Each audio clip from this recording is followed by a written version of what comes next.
none of my friends really ever questioned it. They're just like, oh, she has arthritis, whatever the hell that means. I think it's important to see people that look like us and are able to do interesting things and hear how they were able to, because it's so easy to see someone that is sick and competing at the Olympics, or is sick and is the founder of a company and go, well, they can't be that sick. But the fact of the matter is they have found ways to support themselves in order to do that. You want to learn how to have brownie points with your future in-laws? What he did. Welcome to Calling in Sick. I'm Alex Wilderson, and I'm your host. If you've been following along on my socials, you probably know that I've been calling in sick from launching this podcast for about a month. I started chemotherapy. I was in the hospital for a week. I've had a pretty atrocious chronic pain flare-up. And I just lost momentum/time to maybe launch this thing, but I'm back. I am on my feet and I'm ready to go. And goodness, the community that's already the foundation of this platform, I have to say, has inspired, humbled, honored me in such a way that has made me even more excited to be in this position and to step into this space. So a quick recap for those of you that don't know me, and maybe some of you that do know me. I am a finance girly. I'm chronically ill. I have 5 autoimmune diseases. Well, 5 chronic illnesses. Polyarteritis Nodosa, type of vasculitis. Mixed connective tissue disease, or lupus. We'll get into why that's a or. Small fiber neuropathy, type of dysautonomia. Endometriosis, and complex regional pain syndrome. And if you do know me, you probably follow me on social media, and I talk a lot about those things. And on my social media, I've been able to kind of open the commode about what it's like to live with these things. But it's only from my perspective. And I think, that's great. I think I have a pretty good perspective. That's why I'm launching a podcast. But I don't think it's a fulsome picture. And one thing I've always wished that I could do on social media more is to collaborate with all of you. And when I was thinking about relaunching this show and this platform and what would make it strong and resonate with more people and, quite honestly, reflect our community better, was to add more voices. So let me give you the 411 on what to expect here. First and foremost, this is a place where it's okay to show up as you are, that accepts all aspects of you. These diseases impact every little corner of our life. It can make us feel embarrassed. It can make us feel awkward, uncomfortable in different aspects of our lives. And I think ripping that out, putting it on air, putting it on blast, maybe can make all of us chuckle a little bit, take it all a little bit less seriously, and be able to maybe be okay with it a little bit more. So that is the foundation of this platform. I also really want to be able to generate and curate a place where we can learn. I am someone who wants to consistently challenge myself, because every time I have done that with my health or my career goals or whatever, I've been able to learn and grow in such a really unique way that has dramatically altered how I live my life. And we'll dive into that more later on in the show too. Sneak peek. It was when I got out of my own way and decided maybe, even though I was a super complicated case, I'm putting that in parentheses because I think all of us hear that at some point, just maybe functional medicine could actually work for me if I gave it not just a college try. We'll dive into that a bit later. And so I want to foster that kind of environment where we feel safe, we feel heard, we feel seen. And if that is all true, then maybe we can be challenged to grow a little bit more. And we'll do it together. So how will we do that? You'll hear from me and stories from me. I'm going to bring y'all onto this show in 2 different ways. First way is if there's a topic that I think needs and demands another perspective, one of you gets to be on here with me. And we're going to hash it out together. As you will learn soon, if you did not know this already about me, I was born and was kind of a sick kid my whole life. I think I got diagnosed at age 6 or 7. That has allowed me to normalize a lot of medical things in a way that has totally changed my perspective on being sick and interacting with the medical community and world. And that drastically differs from my friends that were diagnosed later on in life. So it's really important to me that full picture is painted, and you need both perspectives in order to see that. So get excited. If there's a topic that's near and dear to your heart that you're super passionate about, slide into my DMs and let's chat about getting you on. The second way is through the Q&A at the end of every episode will be our goal, but if not, maybe every other episode. And in that section, it's a totally anonymous, unless you don't want it to be, ask for a piece of advice. Share a story and say, I don't know what the hell to do. And it can be about any topic, any week. I just want to make a place where people can turn to easily and not feel embarrassed or like they're going to be put on blast. It's a safe haven. And that's kind of what this podcast is in a whole. A safe haven, a place for us to learn, to grow, to challenge our own thinkings, but in a way that we don't feel unsafe or insecure about who we are and the symptoms that we experience or the relationships we have with our own friends and family. This is a place where it's okay to just be who you are and wherever you are in your journey. I'm not going to force a certain type of disease management style down your throats and into your face. Yes, I will expose you guys to a bazillion different things that are out there to help you, but it's up to you and what you want to do and how you want to do it. And if something doesn't resonate with you, that's perfectly fine. It might not now, maybe it does in 20 years, or maybe it never does. It's your life and it's your health. And I'm just here to hopefully make you laugh and make you feel not so alone. So obviously you'll be hearing from others and from me, but I also am going to be bringing on, I'm going to call them the experts. And these experts are doctors, advocates, researchers, creators, founders of super cool companies, and maybe heroes in our space that are doing really fascinating things or competing at super high levels. And just figure out like what's the science behind them being able to do that? What's put them in the place and allowed them to achieve something like that? My thesis is they have the right amount of support and they've broken the mold of what it looks like for how to do that typically. And I'm excited to explore that with you guys. Topics, think everything. Hell, these diseases touch every aspect of our lives. So diet, spirituality, religion, work, insurance, relationships, whatever you have, it probably will be discussed on this show. But if there's any topic that you are dying and screaming to hear us talk about and address on the show, just reach out. You know where to find me. My DMs are always open and I respond, I think, pretty quickly. Okay, let's dive into my story. So let me paint a picture. Early 90s, small town Indiana. We lived walking distance to a Blockbuster. I loved it. I was a pretty quirky, curious, nerdy kid, a little shy. I know, shocking now. I have a podcast and I'm very loud on social media, but I was very shy then. I really liked being at home with my family. I had about 13 food allergies, eczema all over my body, and was running a million miles a minute then as I am now.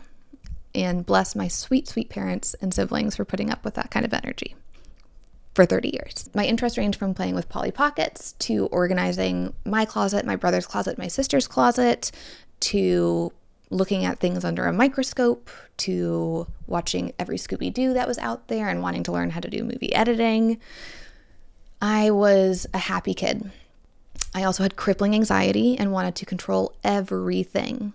And you know when you see those little kids and they're just having a meltdown because the pencils aren't totally aligned in the right way? That was me. I was that child, and I still am that person and soul. And I would play hard, I would love hard, and unfortunately I was sick hard too. And I would be coming home from recess or from school, and my mom and dad would look at me and I'd have a new ache or ailment probably every other day. And at first it was like, oh, she's just, roughhousing. I have a brother that's a year and a half younger than me who we were two peas in a pod, and everything he did, I wanted to do too. So at recess, if we were roughhousing, if he was roughhousing, we were roughhousing. And that just meant I came home with like, well, my elbow hurts, my wrist hurts. And after enough weeks of that, I think my parents sat down and thought, maybe we should get that checked out, actually, because those areas in her body are swelling, but then they're going away and there's no visible injury. X-rays aren't showing a damn thing. So what's going on here? To give additional context, my dad is a surgeon and my mom was a physical therapist turned nonprofit CEO turned farm manager and CEO. She's lived like 3 different careers. She's badass. And Dad, you're also a badass. just in your own right, being a badass doctor to others and to your daughter. So anyway, my parents finally say it's time to go get this seen. And this is probably where my love of giving myself treats when I'm in a hard medical time came from. And not just like little treats, like a cupcake. I really truly think I deserve a new pair of sweatpants or a new sweatshirt or a new sweatsuit anytime my health hits a rough point. So as you can imagine, over the last 30 years, I have amassed quite the cozy collection. Honestly, like it's impressive, it's beautiful, it's comfortable, it's soft. I am here to brag about it because it's come out of being really, really fucking sick. So anyway, I digress. Probably do that a ton. My mom picks me up. She goes, honey, I have a new cute outfit for you. It's very soft. You're going to wear this to go to your new doctor's appointment. So I change in the back seat of the car. We get there. We walk in. We're at Riley Children's Hospital in Indianapolis. It's a awesome, awesome hospital system. That's where my dad works. And we go into my first rheumatology appointment. And I remember feeling like the coolest kid there because my dad was in scrubs in his white coat. So like I had my own personal doctor coming to my doctor's appointment alongside my mom and I. And I wish I could remember what was said during that doctor's appointment. I don't even know if I said anything or if just my parents talked. I couldn't tell you. The one thing I do remember is the blood draw that happened after the appointment. And I was at this age, so I'm 6'7", I'm probably 40, 45 pounds, teeny, tiny, just bones, honestly. And I'm like shaking. I'm scared. We go into the blood draw area. There's kids screaming, wailing. And we're looking up at my mom and dad being like, what the hell? Where did you take me? And what is about to happen? And this man walks out and goes, all right, Miss Kane, I'm here to take your blood. But I know your dad and I'm going to take good care of you. So he takes me back and I met the godsend of blood draws for children and adults. It's called Freezy Spray. Put it on your arm. Numbs it up. You don't really feel the needle. You still do, but it's placebo and it helps enough. And I got my first blood draw. And as you can imagine, it showed jack shit. Literally nothing. How many of you does that resonate with? Of like, oh, okay, we really thought something was going on here, but the current science says no. But thankfully, I live with a family, as I said, that was involved in medicine, that also understood that the current science has limitations. And those limitations don't mean that you don't have something wrong or that you don't have a diagnosis. But it just means that right now, we can't say without any doubt in our mind, it's not black and white, that you absolutely have a certain disease. So thankfully, my rheumatologist agreed with that kind of perspective. And we had a working diagnosis. And the working diagnosis was arthritis because my symptoms were severe joint pain, joint swelling, overall body aches, flu-like symptoms. I probably had the worst attendance results in my entire class because I always thought I had the flu because I felt like I always had the flu, to be fair. I was exhausted, not just exhausted, I should say. I should say I was fatigued as a child. I slept so much, so much. And it wasn't just like I'm a little kid, I don't want to get out of bed in the morning. It was like sleeping in until noon or 1 p.m. every single day if I possibly could. Exhausted. So my sweet family, they're like, all right, let's patch this kid up. The rheumatologist, my parents, we all decide we're going to start high dose indomethacin. And that helps for a while. At morning, I'd get my morning pills, which I didn't know how to take, so we would undo the pill, dump it into a little cup, fill it with water, and I would toss that back. I would have that again at lunch at the school nurse office, and I'd have it at home at dinner 3 times a day until I think later on in elementary school. Even though I had to go to the nurse's office every single day at lunch, I don't think I thought that much of it because I was already going to the nurse's office a ton saying I didn't feel good and I wanted to go home. And thankfully that nurse knew my parents really, really well. Again, small town in Indiana. And everyone knew that something was going on with my health. And so people gave me a break for the most part.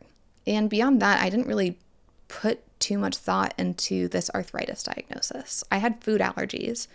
Those were public enough. We did a teach-in. My mom did a teach-in for my class and brought them all Subway to learn about safety with peanut and tree nut allergies. And I love you, Mom, but that was so embarrassing. So I didn't want to tell anybody else that I had arthritis, which is what everyone's grandparents had. And that made me a weird kid. I was already kind of weird, quirky. I mean, looking back, I think it's endearing, but like at that time, I definitely knew or thought I was a little quirky. So that kind of thinking goes on. I start puberty, and unfortunately, the high-dose indomethacin does not continue to work.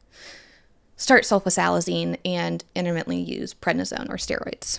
And if you think prednisone and steroids are shitty as an adult, imagine them in puberty when your hormones are literally psychotic. I was a monster of a child. I would lay down on our kitchen floor, massive meltdowns, like 2-year-old temper tantrums. And everyone in my family would just be like, oh my God, what is going on? This is not good.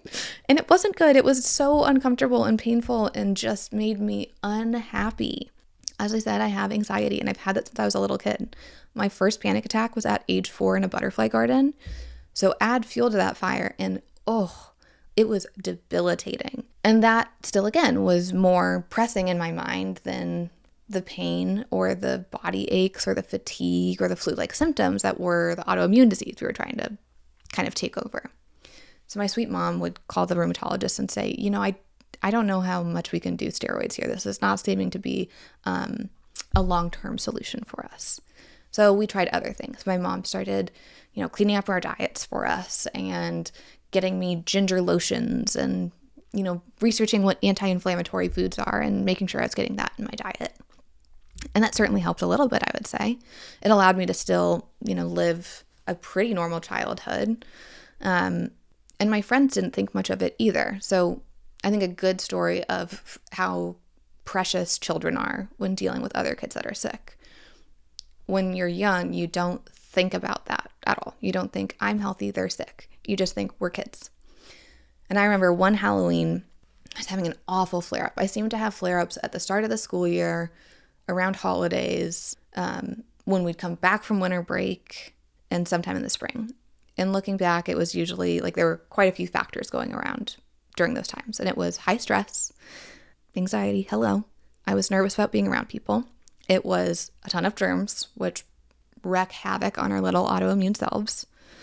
And the weather was changing. And so all of these uncontrollable factors compounded, and it was like starting the school year was just this awful, awful thing for me because I would feel horrible for weeks. So I digress again. Sorry, brain fog. It's Halloween. My friends and I, there were 5 of us. We were trying to decide what our Halloween costume would be. And at this point, I was in a wheelchair. And that's what my flare-ups would look like. I was in and out of a wheelchair, on and off crutches, in and out of splints. None of my friends really ever questioned it. They're just like, oh, she has arthritis, whatever the hell that means. So we are brainstorming, and one of the girls goes, let's be a bedroom so Alex can be a bed, and we'll get a wagon and put her in it. So cute. The pictures of this are adorable. I'll put them on my socials. 2 of the girls were light bulbs. One of the girls was the girl that was sleeping. I was the bed frame, and I think someone was a dresser. And they pulled me around the neighborhood that entire Halloween so I could go Halloween trick-or-treating with them.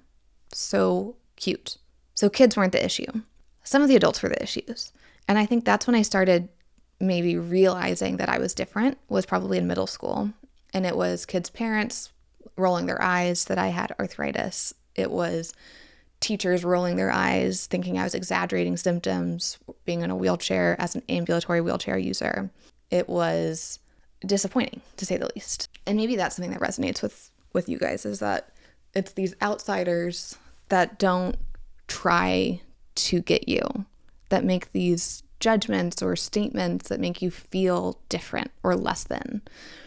And it's shitty, because how the hell are you supposed to respond to that? How the hell is a kid supposed to respond to that? Imagine 6th grade me sitting in class, having my information technology teacher, fancy words for typing teacher, making fun of me for being in a wheelchair, saying, you don't really need that, in front of my entire class. Peak puberty. Ugh. People are shitty. And I think at that point, I could have either decided to be angry publicly, which was unlikely because I was a kid and I was, authoritarian fear. Second thing is I could have educated him, but I didn't know enough myself. Third thing is I could have laughed it off, but I had too much anxiety to do that. Fourth thing was to just be silent and pretend like it wasn't happening and cry about it later. And that was my response.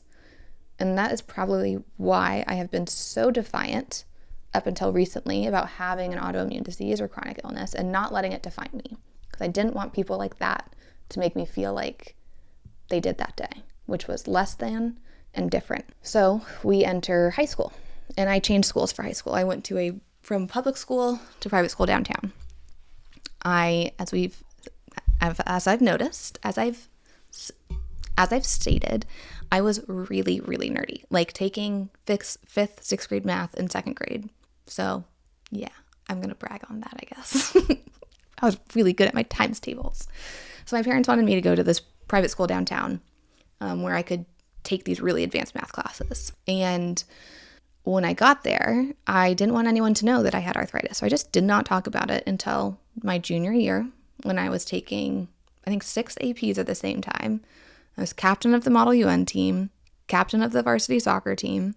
I think I was captain of the lacrosse team, captain of the Spanish club, and president of the Timmy Foundation. You could say I was very married to being a student. I wanted to go to an Ivy League school. I wanted to be this career person and change the world. And so I didn't make a lot of time for socializing. I was kind of a quiet girly.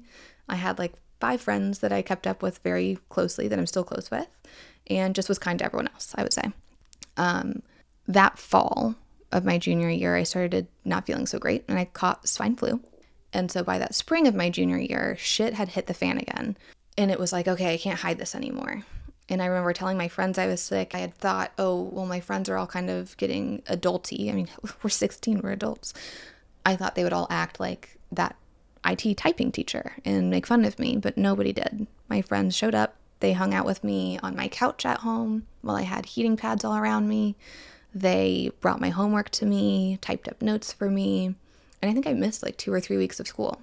I literally could not move.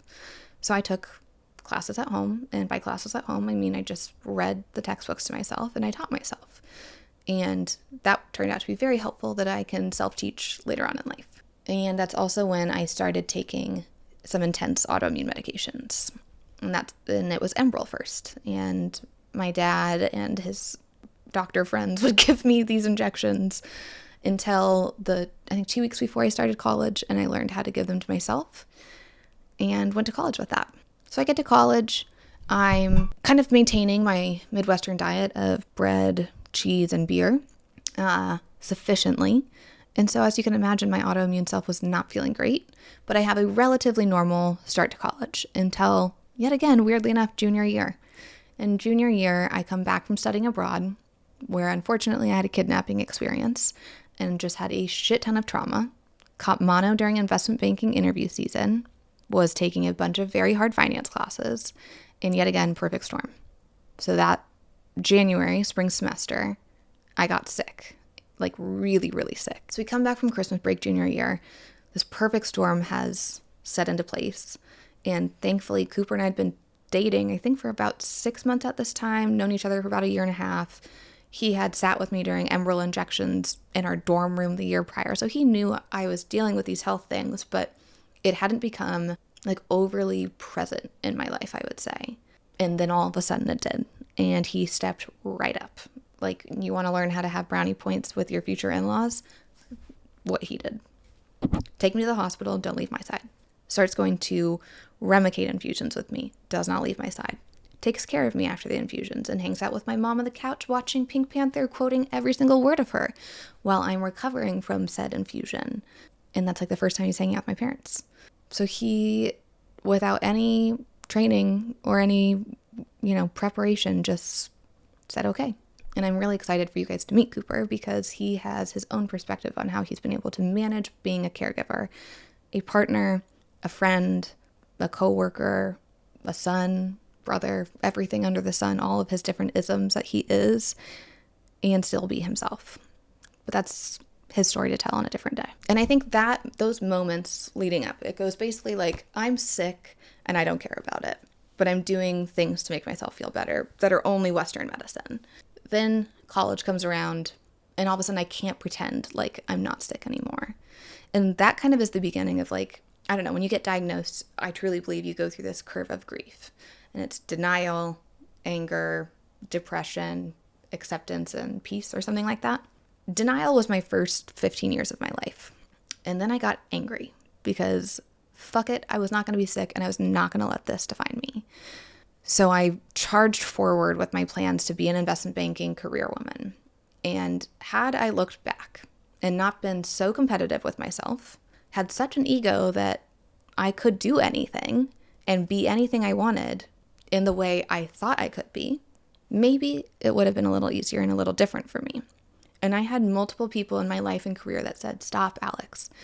This isn't going to be good for you. You're not going to be able to sustain this. You're going to get sicker. And there's other things you can do to be happy. But I am historically stubborn, proud, and defiant. And so when I was faced with those things, I said, fuck you, and no. And so I stood forward with my plans. I started investment banking, and I decided, I shouldn't be doing infusions that I need every 4 to 6 weeks. That's too much time to take off from work. I'll take that drug that I just failed and stopped working for me, and that should be fine. Of course, that bit me in the ass. And then I had some cases of sexual harassment at that said job, and it was so brutal. And that only exacerbated things. I wasn't sleeping, caught strep. It was active for a long time, and boom, I get diagnosed with this degenerative form of fucking vasculitis. And looking back, I think, are there things I could have done differently? And I'm sure there are. I'm sure there's a billion things I could have done differently. But I was young, and I was stubborn. And those traits, however much they led me into this path of becoming sicker, they also have allowed me to fight back that sickness time and time again. So, such is the duality of being autoimmune or chronically ill. Both things can be true at the same time. You can be angry about that and grateful. So anyway, I'm in the anger part of my grief curve.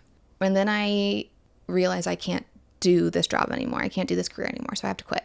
And I had an offer to join KKR, and I had to call them and tell them I could not come. And that kind of broke my pride. And I realized all of a sudden I was not on this trajectory and this path that I literally think I'd been working on since I was in high school. And it was heartbreaking. So I slept for about 6 months, moved to Austin, was near my sister, told Cooper I was moving down there. He joined me shortly after. And I think I was pretty depressed around that time, whether I was able to label it as that or not. But I slept for about 14, 15 hours a day. I had to get a dog walker to help me with my puppy because I couldn't even get out of bed. And I didn't really socialize. And now I'm like, oh yeah, that's depression. That checks out. And a couple of months later, I get diagnosed with this disease that is life-altering. If the arthritis mixed connective tissue bucket wasn't already and I could kind of avoid that, I could not with this. It was life-altering. And I know I just said that, but I got the phone call that was, you could die in 5 years if you do not take this seriously at age 24. To which my sweet, sweet now husband responded to, well, we should probably get married then, and proposed to me. Love you very, very much. And that started kind of now, I would say, this next phase. So I bang through the depression. I medicate. I go to therapy. I start working on myself. I get out of the depression. I still get waves of it here and there. I talk about it very openly. I call them my blue days or my blue periods. And they suck and they're hard. And I'm glad I have the friends and family and support that I do and the tools that I do now to get through them. But after that, I hit acceptance. And that acceptance started probably right before I started the most aggressive treatment that I have for all of these diseases, which is called Cytoxin. And I just realized, why do I need to hide my health? Why do I need to have shame around this? There's so many people out there that have these stories that don't talk about it because they think others see them as less. And maybe we talk about that a little bit now, but definitely more in a later episode. Why society has deemed chronically ill people as lazy, as that they brought it onto themselves and have done something to cause this, are exaggerating their symptoms, are pain seeking or drug seeking for pain medication. No, I'm sorry, that's horseshit. Absolute horseshit. We are none of those things. We are people that have not been taken seriously because the current, to quote my parents, the current medical system does not fit with helping our cases. We are, in Western medicine, pushed out into different kinds of buckets of specialists. And if you're chronically ill, you need someone that's looking at that whole picture and understands you, that takes your pain seriously, takes your symptoms seriously, and helps you. But we're still in that fight to get to that place because it takes people on average 5 to 7 years to get diagnosed. During that time, Most of us are gaslit quite a bit and told that it's just anxiety, it's just in our heads, that the pain can't possibly be that bad. And it's pretty devastating. And that's one of the goals out of this show, is to change that. If we can get loud enough and do some work, share our stories, and, show face, it's undeniable. 1 in 3 of us has a chronic illness after all. That's a lot of people suffering. Might as well be honest about how it is if we want to make it a little bit better for each of us or the next generation of sick people. So from what started as some OOTD posts on my social media during COVID, turned into me sharing everything about my health. And that then opened the door to podcasting and talking to other people about their health and what's on the horizon. And it's taken a couple iterations to get it right, but I think we're here now, and I'm really excited about it. Quick backtrack. Last podcast iteration was called The Not So Sick Chicks. And what I found difficult with that was we were trying to bridge 2 communities that have pretty different experiences. One of which I wrote a poem about recently is our community, and it's for whom the bell does not toll. We do not get to ring a bell at the end of our chemotherapies or immunotherapies because they don't end. We don't really get to have the identity hope of not being a sick chick. That's kind of the gist of being chronically ill, after all.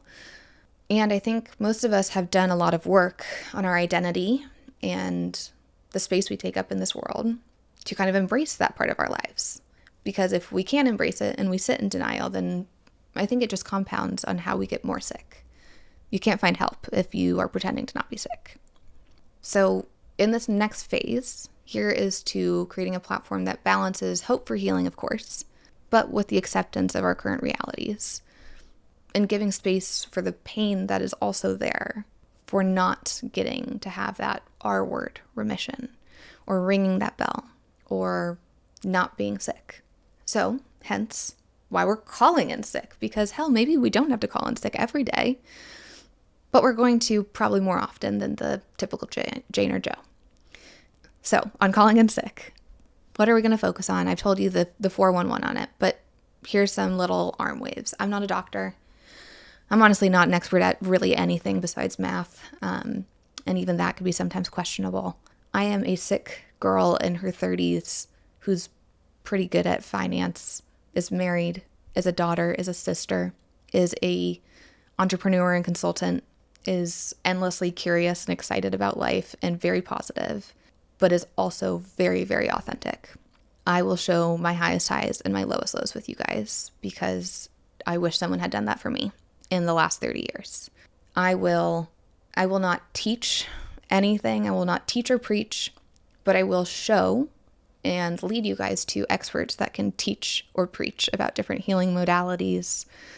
I will myth bust alongside you guys for the things that don't work so that all of us can save our money and time and our bodies on things that just are BS.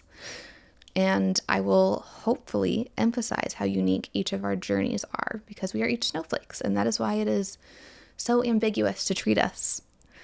And then I also hope that I can challenge the way that we think, because every time I've done that, I have set in motion a new direction for healing for myself that has been notable. One of those was, I think somewhere during 2022, 2023. And at that time, I'd been told I was so complicated by enough doctors that I believed it. Believed it that nothing else could work besides Western medicine, and even that could be failing me. But I hit a wall one day when insurance denied a certain medication. And I said, fuck it, I'll try everything else while this is in battle of getting approved. And that medicine did not get approved and still has not gotten approved, and it's 2 years later. But what it did do is it opened the door for me to try functional medicine truly, do the research, find the right person to help me do this, to do energy healing and trauma work, and really see the repercussions that come out of doing that, and to try actually fixing my diet and focusing on lifestyle things that I can do. And in that bucket of time, of course, I was still doing Western medicine and making myself feel better because I don't want to have my organs die and fail. I saw strides in my health for the first time truly, and honestly, probably my entire life. And so if we can get out of our own egos and challenge the way that we think, I think there's space for healing. And I hope my story resonates within each of you, and you think, well, maybe there is something I'm willing to try. And I hope that whatever that is, I can show you that on our podcast, and you can learn about it here and connect with people that are interested in trying it too. And you can find an accountability buddy and dive into it together. So I'm excited to rip the Band-Aid off. This episode is kind of, a stack hands and let's go forward thing. So candidly, it's probably taken me about 4 times to record this episode.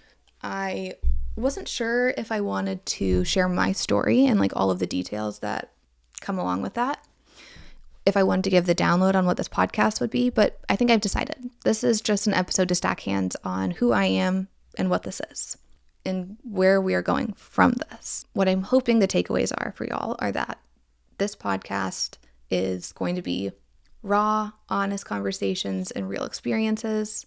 You'll get to know the authentic me, and hopefully I'm just your guide along your journey of feeling a little bit better. And most importantly, that this show is for you and will be made with you. So basically what I'm saying is I want you to build this plane with me while we're flying it, and we'll make some very conscious goals of where we want it to go. But what that looks like at the end of it, I don't know. I don't know at all. All I know is that I want each of us to feel a little bit better, and if we can each help each other along that way, that's enough. That's totally enough.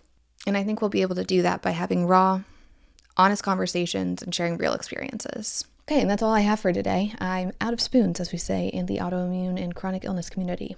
So thank you for listening.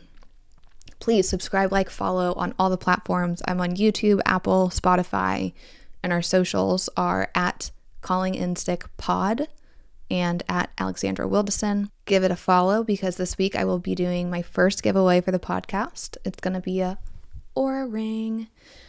I don't even have one, so excited for the lucky one of you that gets to take that bad boy home. And same time next week. No doctor's note required. Let's call in sick again.